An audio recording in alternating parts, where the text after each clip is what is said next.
mataa jireenya koo yaa gooftaa koo mataa jireenya koo ogeessa kaakee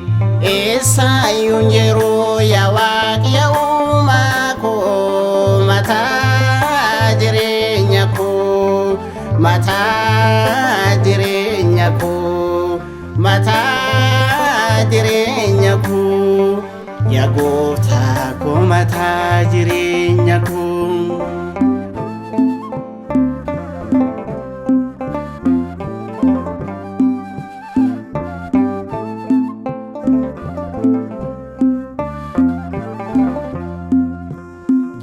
jireenyi koo hunduu tiksee koo sumaan marfameera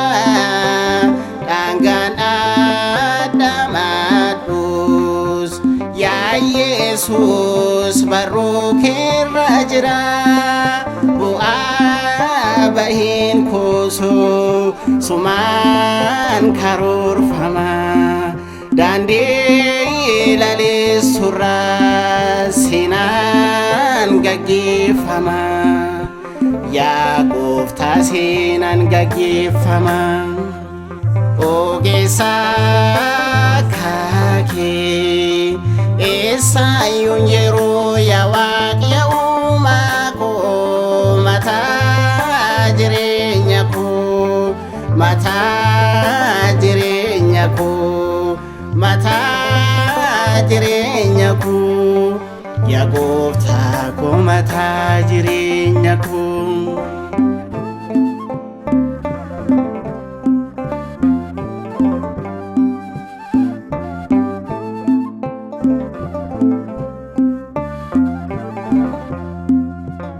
mangaagaa leencaa keessa garbicha kee na miliksite akkan dhugaa bahu tulluu gubbaatti ol na baaste dhalaa kee ta'uun koo sin mirkanaa'eera Naabukedonosor kunoo amaaneera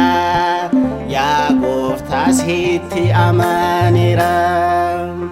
ogeessa kaakee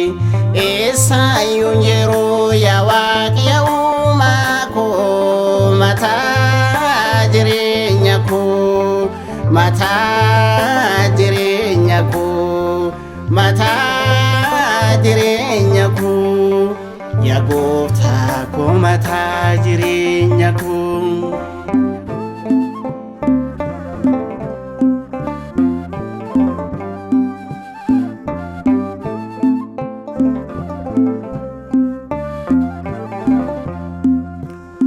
kanaan